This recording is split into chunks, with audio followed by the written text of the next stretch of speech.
This is an ABC color presentation.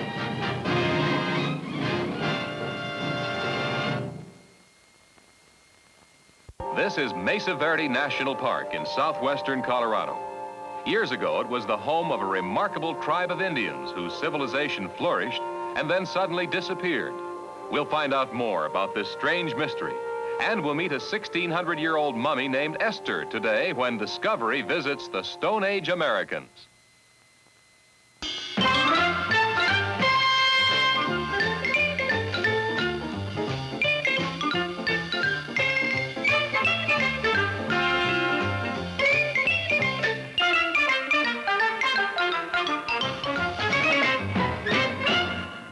Discovery 68, the award-winning program for young people with Bill Owen and Virginia Gibson.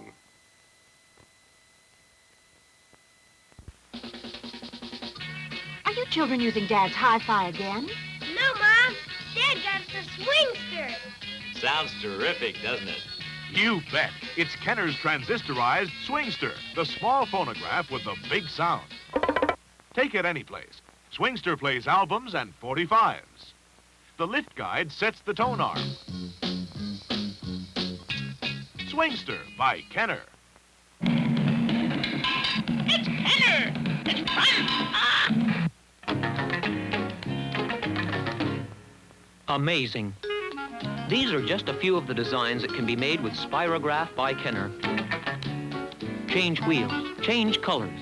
Make 1 million multicolored designs, each so beautiful your eyes won't believe what your hands have done. Spirograph by Kenner. So much fun you'll never want to stop.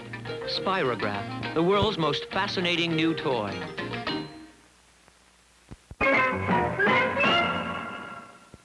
If you had been a Colorado cowboy herding your cattle down there in Soda Canyon one snowy day in December 1888, you'd probably have thought you knew your territory pretty well. After all, you'd been following your herd through these canyons for years. Down there, your trails. Up here, the broad, flat land the Spanish explorers had named the Mesa Verde, the green table. Empty, but for the ravens and swifts that loop and glide in the high, clear air of the mesa. Then suddenly, in a branch of the canyon you really didn't know too well, you looked up, and there, halfway up the face of the cliffs themselves, round towers, square towers, more than 100 box-like houses, and strange circles hollowed out under the ground. A silent city of adobe and stone. No human being to be seen. Who were the people who had built it? Where had they gone? And why? This is Cliff Palace, the largest cliff dwelling in the Mesa Verde. A few hundred feet below the mesa top and cut into the face of the cliff. The city's built in a cave measuring 325 feet long and 60 feet high at the opening. The cave cuts back 90 feet into the mesa and is packed side to side with houses, rooms, towers, and storage chambers. It's estimated that when Cliff Palace was inhabited, there were over 200 separate rooms rising in 8 different levels. And within this maze of terraced adobe buildings, there lived a community of almost 400 people. 2 cowboys found Cliff Palace on December 18th, 1888. Right after that, they left their cattle and went off in search of other Indian ruins. And they found them.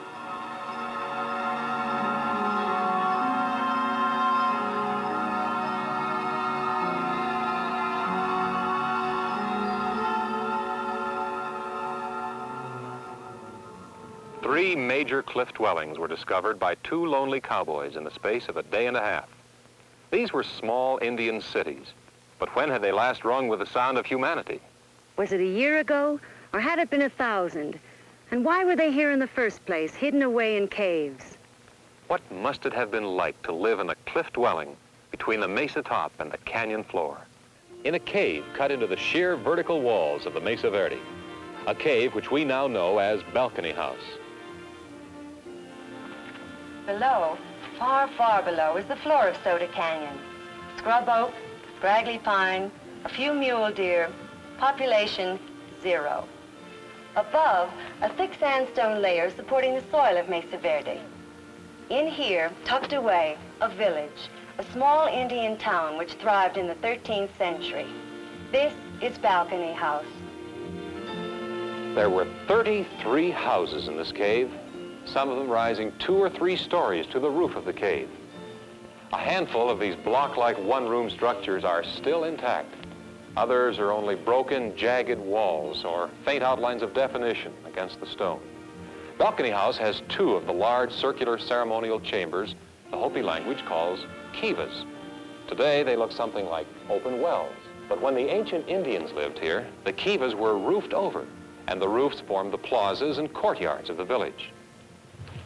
Back here, where the cave roof meets the floor, there's a spring, which made the problem of living here much simpler. Not many cliff dwellings had their own supply of fresh, cold water.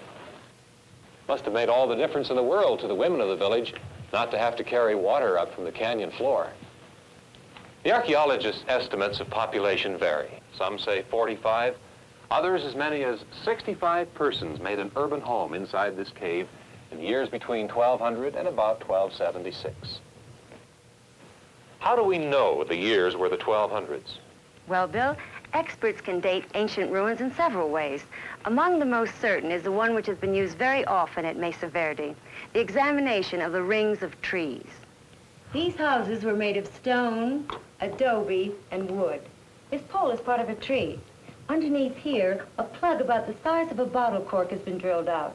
This is called a core sample. It carries a cross-section of the tree's growth rings, from the time the tree first started to grow until it was cut down.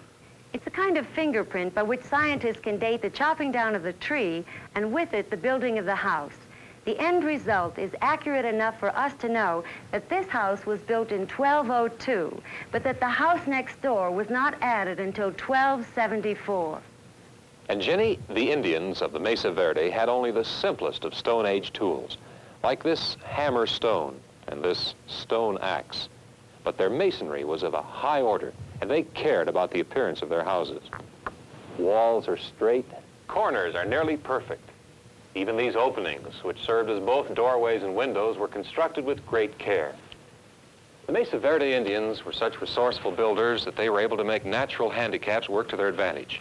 For example, if a boulder like this one was too large to move, they built a wall under it and then pecked away at the face of the stone until it was smooth and pleasing to the eye. And on its surface, they carved an ingenious flight of stairs. All of these structures, plus the study of the life of the American Indians today, can tell us a great deal about what life was like in Balcony House in the days when it was alive, when men and women raised their children here and taught them lessons to get them through a difficult world. Ginny, the decision to make a life here on the face of a cliff must have been a very difficult one, but one the Indians were forced to make. We know the Indians of the Mesa Verde hadn't always lived this way. Before the year 1200, the Indians had been surface dwellers, farmers, raising corn and beans and squash, vegetables which could do well in the fertile but dry soil of the Mesa Verde. The Indians had lived close to their farming plots. They had lived on the Mesa Verde itself, on the flat top of that green table. The Mesa Verde is a vast, high plain, cut through with canyons like this one. First, they lived on top, and then they moved or were forced over the edges into the very face of the cliffs themselves. And after that, they disappeared or moved again. But how about the people themselves? Do we know very much about them? The answer is yes, more than you might guess. We're going to meet a 1,600-year-old Indian maiden named Esther, and we'll do that in just a minute.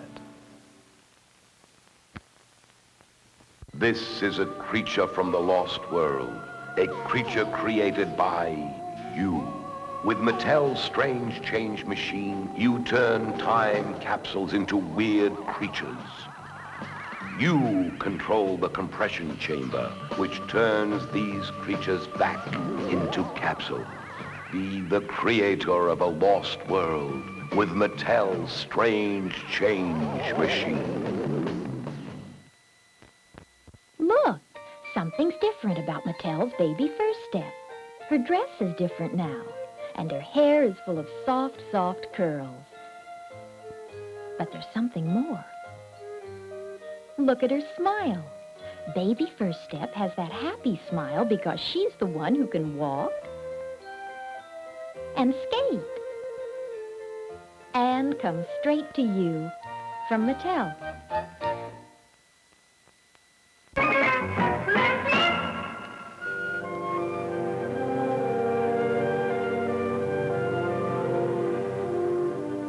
At the beginning of the 1st century A.D. and through the middle of the 5th century, the Indians lived in primitive caves of the Mesa Verde region. For food, they hunted game animals, gathered edible wild plants, and raised corn and squash on the fertile mesa tops. It was while exploring one of these caves that archaeologists came upon a most unusual and valuable scientific discovery.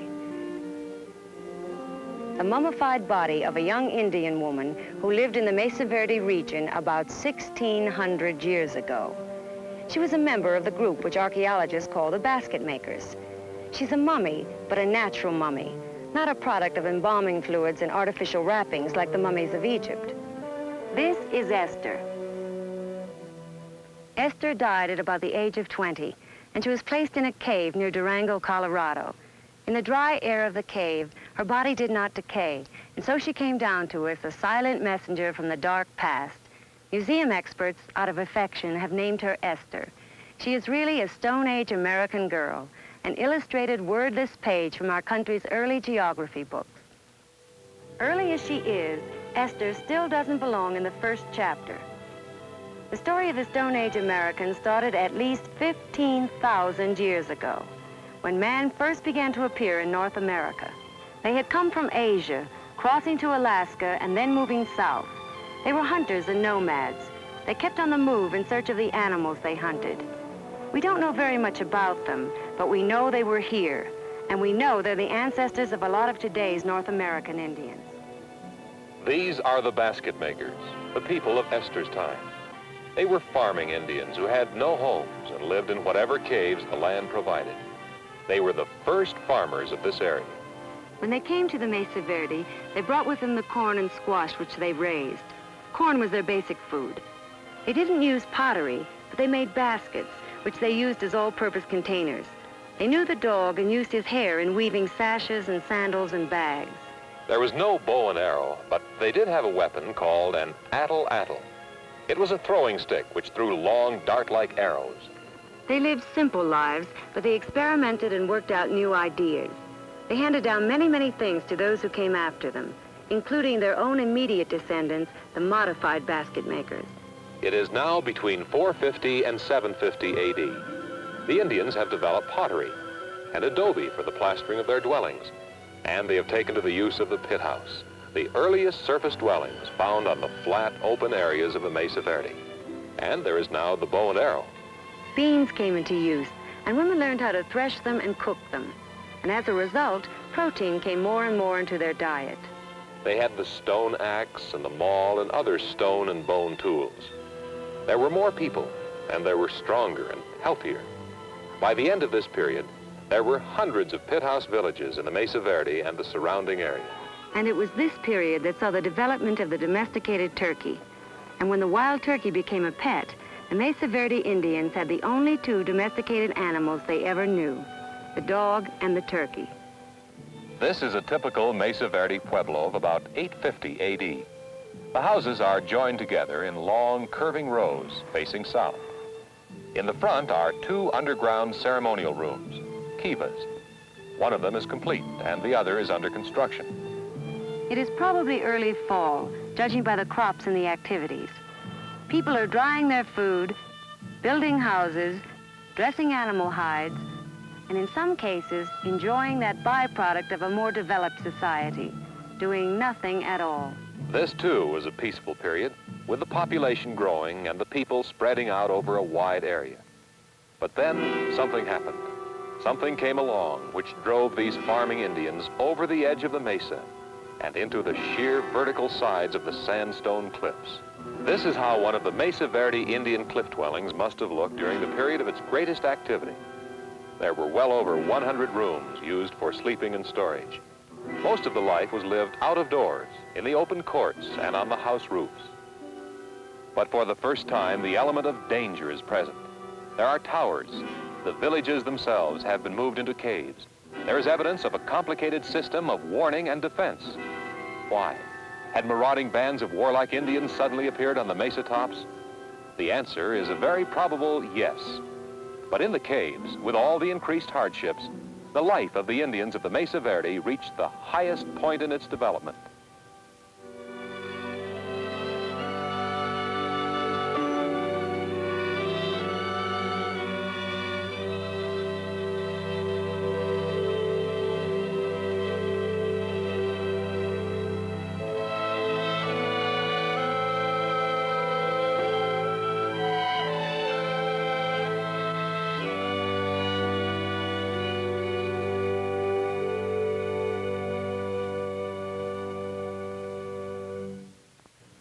After 13 centuries of steady development, this civilization had reached its peak. Then, suddenly, they were gone. Why? Is there an answer? A reason? We'll find out in just a minute.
See the pattern?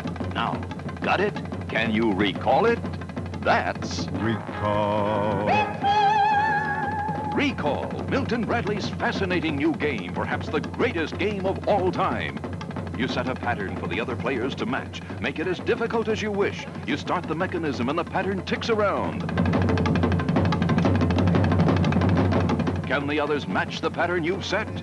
Recall. Maybe they'll get it right, and maybe they won't. I won! Look, here's a winner and a loser. That's Recall.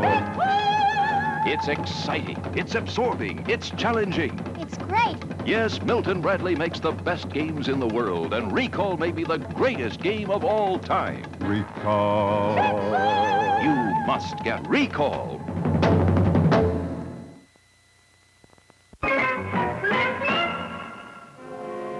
What happened to this 1,300-year-old civilization? Why did it suddenly disappear? There are several theories. In the year 1276, a drought came upon the area, a drought which was to last for 23 years. It's also thought that during this same period, the Indians of the Mesa Verde lived under constant attack by hostile Indian tribes.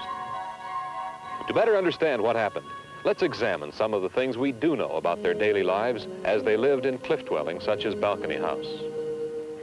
To get to Balcony House today, you have to climb a 32-foot ladder that hangs out over the sheer walls of Soda Canyon.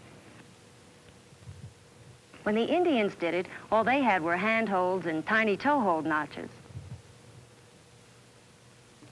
In those days, there wasn't any entrance at this end, only a dwelling or two and some storage rooms like this one. Those racks were used for drying corn. The dried corn could last for years. When it was needed for food, it would be brought out of storage and ground into cornmeal by the women of the village. This is how it was done. This is a corn grinding stone called a metate. The grinder is called a mano, which in Spanish means hand. The dried kernels are rubbed again and again between the mano and the metate until a fine cornmeal results.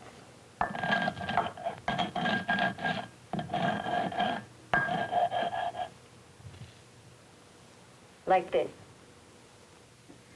Balcony House takes its name from a system of ledges, which once extended around the second floor level of many of these dwellings. This is actual Indian masonry of the 1200s. These floor beams extend out through the wall to form the basis for these balconies. Lighter beams are placed over them, then plaster, followed by a layer of dry juniper bark. Then another layer of plaster to top off the whole thing. These balconies are useful as runways to get from one upper chamber room to another. Then, too, they must have been excellent vantage points on which to post a sentry. And sentries were needed, too, against the marauding enemies who had driven the people of Balcony House to the extreme measure of building such a dwelling in the first place. One of the times when a sentry must have been needed the most was when the men of the village were down below in the kivas, or ceremonial chambers, where Bill is now. Ginny, the experts are absolutely certain that the kivas were used for ceremonial observances and that they were largely restricted to men. And large families or clans may well have had their own kiva. The men would be down here, seated around this ledge or banquette, with a small fire going in the fire pit to keep them warm. The kiva had an ingenious ventilation system. Ventilation was necessary, remember, because the kivas were roofed over. Fresh air was drawn down into the room through this little chimney. Then this wall or deflector split the air current so they passed around it without putting out the fire or blowing the ashes around. In addition to the deflector and the fire pit, there is a third standard item found in every kiva floor. It's a small hole, perfectly round, and it's called a sipapu. Sipapu. That's another Hopi word, and it refers to the symbolic opening from the underworld for the use of gods and spirits. The Hopi Indians, like their ancestors who lived here, believe that they originally came from under the ground, from Mother Earth, and that eventually they must return there where their spirits and their ancestors live. They believe, according to many people, that the great Sipapu, the real one, is somewhere in the Grand Canyon. The kiva is a combination of ceremony and solid function. It must have been the warmest spot in the village, and winters on the Mesa Verde could go below zero. If the kivas were pretty much restricted to the men, what do you suppose the women did to keep warm, Ginny? Well, Bill, the smoke stains on the roofs of the individual houses tell us that people had fires in their own rooms. Here's a place where the fire got out of hand. There was once a house right here that burned down. You can tell because of the charred timbers and also because all the remaining walls are a bright, even pink. Burning, actual contact with flame, oxidizes the sandstone and turns it pink. Life in Balcony House had its problems. Fire from within and the constant fear of enemy attack from without. There's no mistaking that the people of Balcony House were very, very conscious of the threat of enemy attack. The only approach to the dwelling was a narrow ledge running 400 feet along the face of the cliff. And at one point, that trail passed through a narrow crevice. And if that weren't enough, the Indians blocked the crevice with high walls and left only a tiny crawl tunnel. To get to Balcony House, anybody, stranger or friend, had to crawl through this little hole. And there were ledges just this side of the mouth of the tunnel. Anyone coming in on hands and knees, as Bill is doing now, is extremely vulnerable to someone standing up here with a club or a hatchet. All those precautions, and still they weren't enough. The Indians of Balcony House had the best defenses of any village in Mesa Verde. They commanded this canyon in any direction you could name. But what they couldn't control was nature. They feared a hostile two-legged animal, man. But what cut them down in the end, or forced them to move on, was a drought. In 1276, the rain didn't come, and the crops failed. No one will ever know how long their supplies held out, or how the decision to leave was reached. Did they all leave? Or did some of them stay on, hoping for rain, but waiting too long? Those are questions without answers, Ginny. All we know is that 13 centuries of steady progress ended here, and the people vanished. They left behind their cities, like actors leaving the set of a play. All we can do is visit the stage, look at the scenery, and examine the props. Like the corn grinding stone, used every day for many years, and then one day never used again. It's only a part of a mystery story, the story of the Stone Age Americans, the vanished Indians of the Mesa Verde. We'll be back in just a minute. Creepy crawlers, creepy crawlers, creepy crawlers. Creepy crawlers are so much fun. playing gags on everyone. All you need to make a bug is a thing maker set and electric plug. Pour plastic goop right in the mold. Then trade 'em, sell 'em, good as gold. You can tell they're Mattel. They're creepy crawlers, creepy crawlers, creepy crawlers. Now, Barbie talks. Stacy and I are having a tea. Who's Stacy? She's Barbie's new friend. She talks too. Hello there. I'm called Stacy. Barbie is the very same size she's always been. She and Stacy can even wear the same clothes. Mattel's new Talking Stacy I think miniskirts are smashing. and Talking Barbie What shall I wear to the prom? want to talk to you. Do you know what's inside a Baby Ruth? A whole candy store full of fresh candy. Creamy fudge, crunchy peanuts, chewy caramel, and chocolatey flavor. You can see how good it tastes. Delicious bite after bite. Baby Ruth, like a whole candy store full of fresh candy. From Curtis.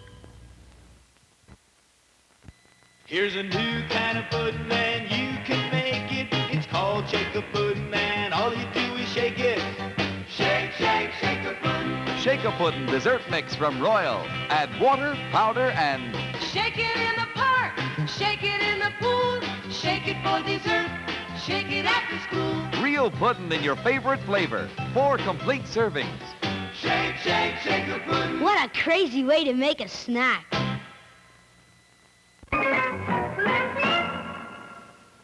We hope you've enjoyed our visit to Mesa Verde National Park, Colorado. If you'd like to find out more about the Indians of Stone Age America, ask your librarian for these books. The Pueblo Indians by Sonia Bleecker, The Ancient Ones by Gordon C. Baldwin, and this book, Honey, by Marion Conrad Buff. Bye-bye. Bye. See you next week. The Discovery Production Unit's domestic transportation arrangements and production consideration provided by United Airlines.